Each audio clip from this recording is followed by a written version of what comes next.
Hi, I'm Tiffany Young for IdeateTV, and I'm here with Destiny Nickelsen, and she's a cosplayer here at Long Beach Comic Con, and she's going to tell us a little something about how she got into cosplaying.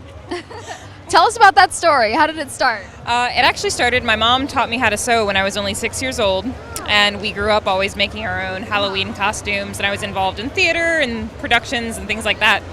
And I went to my first convention with my older brother when I was 11 years old, and I was like, oh my gosh, you mean people can dress up not on Halloween as their favorite characters? And I was like, sold. So the sewing part just merged with my nerdy world, and I started making costumes for conventions and have been going for over 15 years. And eventually one day I was asked to be a guest at a comic book convention for my seamstress work, and I was like, me? I was like, sure, I'd love to.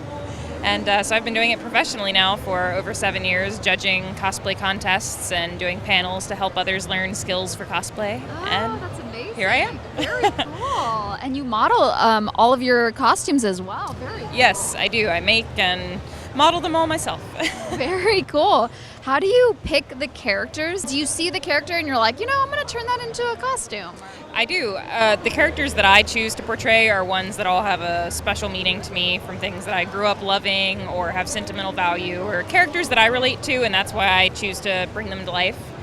Something that I'm well known for, as silly as it is a human representation of the Stay Puft Marshmallow Man from Ghostbusters. Oh, I cool. loved the movie growing up, and I was like, you know what, I want to be Stay Puft. So I did an original design to bring it to life and show my love for the character. Wow, that's amazing. Very cool.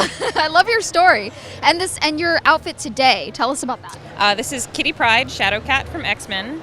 She's one of my favorites. She can morph through walls and things like that, and has a little dragon that flies around with her named Lockheed. And she doesn't get a lot of love in the X-Men movies, but she's a really big character in the comics, and I loved her and wanted to bring her to life. Very cool. Now, I've always wanted to dress up at these Comic-Cons, and people always ask me if I'm going to wear an outfit, and I don't have one, so where would I start? Well, if you want to make it yourself, one thing that I tell people is YouTube videos are huge now. So many cosplayers and seamstresses share their work and skill and network with each other online, and a lot of people take personal commission work where they will custom make costumes for you.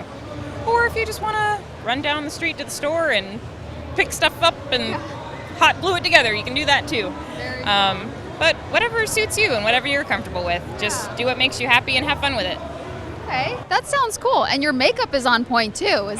Were you always a very good makeup artist as well? Absolutely not. No, I'm a total tomboy outside of costuming. My sister is an esthetician, and she's like, come here, let me help you. So she taught me more about how to do my makeup and Very cool. look like the character. Oh yeah, it's very pretty. Thank you. Yeah. Thank you for talking to us. Is there anything else that you'd like to add? Just thank you for interviewing me, and I'm glad to share my love and knowledge with everybody else, and hope you have a good con. Thank you for the good advice. Thank you. Tiffany Young for IdeateTV.